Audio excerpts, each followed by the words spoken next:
gone bankruptcy, banks were losing, so they merged the companies. So it may survive. That's the one factor. Second factor is, when the MNC they merge themselves, they acquire acquisition and amalgamation is there somewhere in the States, somewhere in France, somewhere in Germany. What about the tax? Nothing goes in that. Secondly, then there is the abuse, what Mr. Arya referred to.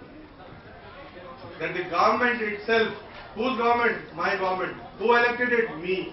Have we checked our government? Have we checked our people? They abused our power, our money, sold to their own people, those who make money.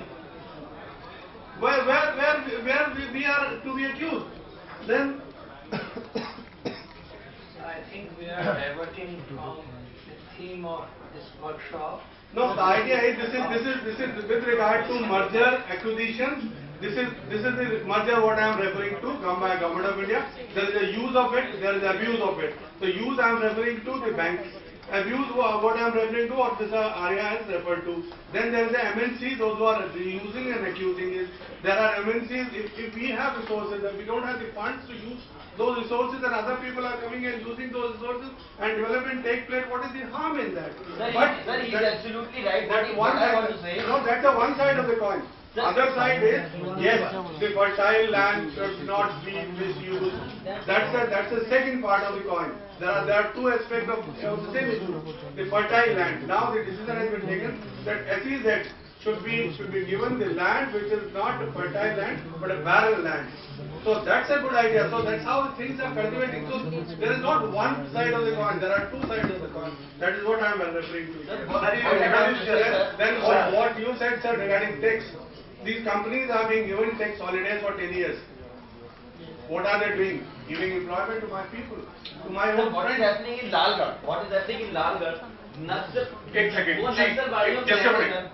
You see, we got to have certain minimum discipline. You had your point. Now let me answer with the permission of the chairman. Before you answering, sir, please, he should introduce himself. Please, sir. You introduce yourself, sir. I am Dr. Awas. I am with the You raised a question about what is the harm if people make money, Vedanta has made money. There is no harm. Nobody is objecting to making money. Wealth creation is the basic purpose of business. But surprisingly, what Peter Tucker has said in US, same thing was said by Jahangir Jamshedji Tata in 1875 in India. And what they said about business, that is something very important I would request all of you to remember. They said, profit making is not the objective of business. It is only an incidental activity. What you retain ultimately out of profit, it doesn't remain with you. See, money has to be circulated. I am not objecting to Anil Agrawal making money. I am objecting to government playing stooge in the hand of Anil Agrawal. And all the profit going to an individual. That is what I am objecting to. As long as it is used for common goal, larger good of people, that's the most welcome thing. As he rightly said, see, our resources, we don't have money, we can't exploit those natural resources. So we need money. But while allowing foreign companies or domestic companies to exploit those resources, we should make sure that we are not exploited in the process. What my learned friend mentioned about TASCO, media flushed it in all the newspaper, electronic media that TASCO is investing 52,000 crores. But what they forgot to mention, or what they wrote in a small letters, is that this investment is over 10 years. What TASCO was interested, they said that we will have a 1 million steel plant in Odisha. But under the garb of establishing that 1 million steel plant, they wanted to have rights to export the iron ore to Korea. Now I must tell you, country like Brazil, country like Mexico, they have not allowed their iron ore to be exported to anyone. And if we, which is the 7th largest iron exporting country in the world, if we allow that, see, we were exporting iron to Japan at the rate of 300 rupees per ton, and we were importing steel from Japan at the rate of 6,500 per ton. This is the kind of differences we make. Just imagine more than 20 times value addition. This is what our government has been doing. He talked about merger of banks. New Bank of India, which was a loss-making bank, was merged with profit-making Punjab National Bank. You have one member in the family who's earning, you dump 10 other members of the family who are useless, who don't do anything, and make this one earning member also sick. This is the kind of policy we have been following. Death is a natural process, whether it is of an individual or of a corporate entity. We have to accept it.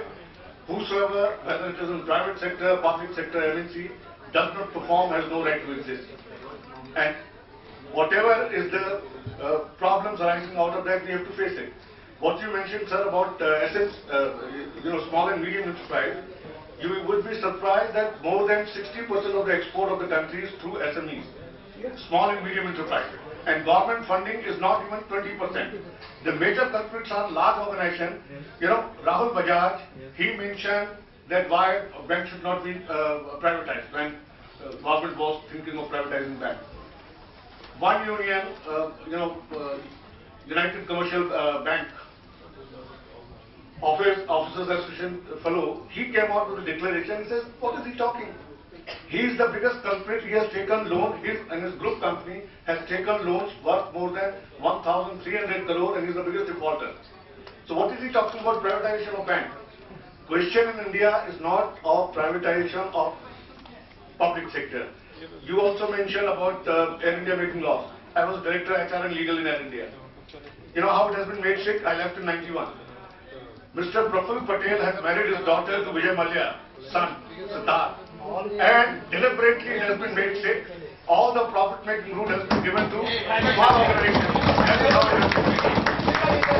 May I add that Airport authority Yes, Airport authority is not allowed to take the rent which is taken from the other airlines because of Vijay Mallya owns more than 1,300 crore as dues to all public sector petroleum companies. His checks have bounced. now, any other put one thing. Sir, let me put one thing before I put the outspoken house.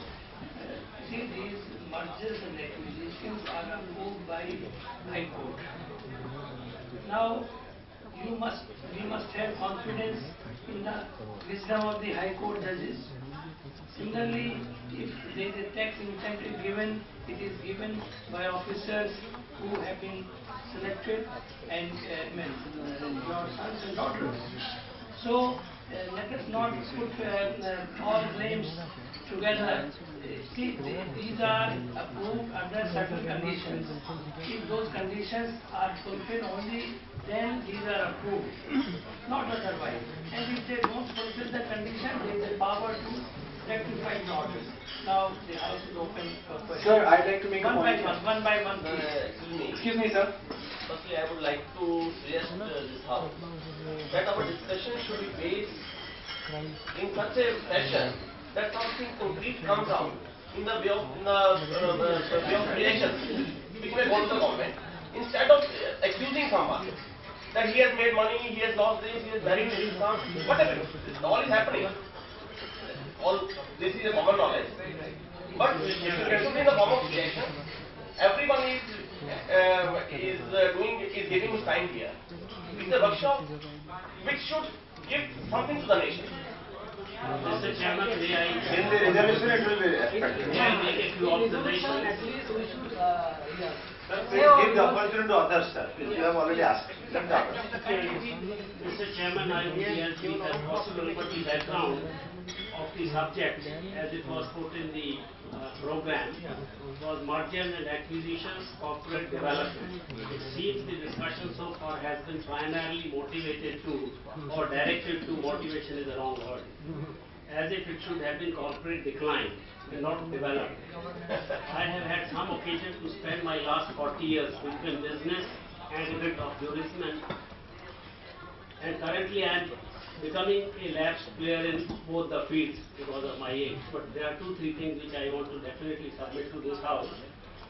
The basic objective behind any private enterprise is undoubtedly money. That cannot be denied without getting into the fact or circumstances of the case. But when mergers and acquisitions are undertaken, they are undertaken not merely with the objective of exploiting a situation, not always. There could be good examples, some have been talked about, no need repeating. But there could be reasons basically of growth and diversification. There could be reasons of market penetration and expansion. There could be reasons relating to skills which are available. There could be reasons which could be related to technology upgradation which may not exist. This has happened, as we have seen, in the IT industry, in the automobile industry, in the airlines industry, in the insurance industry. You can name as many service industries as you like. But I think without permitting the abuse or misuse of the policies or the enforcement agencies responsible for those policies, we cannot go by the fact that every merger and every demerger or disinvestment is a bad thing. We must also look at it that today we are one of the 5 top steel companies of the world because Tata's merger with Chorus. If it would not have happened, we would be languishing behind one of the 100s or something like that. In telecommunications, we are ahead. There are small companies which have gone international, to even name some of them. There is a small company making medical instruments like opto circuits. It has gone around the world acquiring something and adding value and then bringing back some of those facilities with the technology back to the country and using it. There are small players, but nonetheless they are growing big. Welspun Gujarat, I can name innumerable instances. The brief substance that I wish to say is that all mergers and all acquisitions, like all human deeds, can be bad and good. It is how we look at it.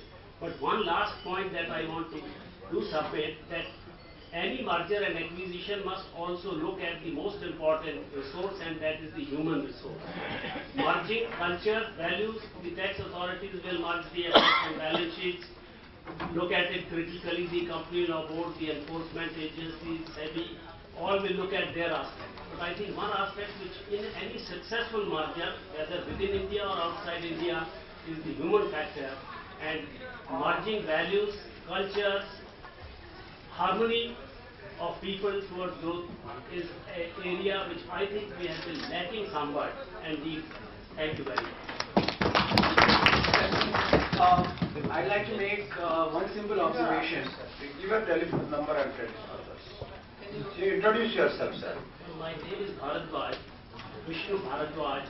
I have spent large part of my life with Unilever and with some of the Indian houses, and I have also spending some time with the legal profession.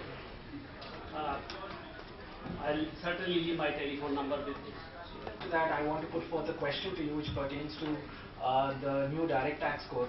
First of all, I'm glad that we started focusing the discussion on what the actual topic of this is, mergers and acquisitions. And when we talk about that, it becomes important to talk about legislation, which I'm glad that you had brought forward. There are certain aspects of mergers and acquisitions when we discuss this issue need to be highlighted. Aspects such as a good due diligence, how to make a merger or an acquisition successful, of how an integration needs to take place, the FDI guidelines, if you are aware of the new press note 234 that were brought about in 2009, what that has changed as far as M&A activities in India are concerned, the system of checks and balances. I always think it's very easy to criticize what's happening around us, but we also have to understand that our economy works on a principle of checks and balances. If there is a company that is trying to invest in India, it needs to take permission from our FIPB or Foreign Invest Promotion Board. There are FDI guidelines that are in place beyond which no investment can be made. So these are factors that cut down the system of checks and balances, and we are sort of aware of where that money is going. Environmental issues such as ruining the environment. There are methods of an environment impact assessment that are brought forth. There are guidelines that have been laid down as to how that needs to take place. So what we are basically doing is we are encouraging investment and at the same time having a very strict and an efficient system of checks and balances. Now what we can debate upon is whether those systems of checks and balances are good enough or not, but not whether what has happened is good enough or not. Now, in light of that, I'd like to ask one question that pertains to a new direct tax code. So in the new direct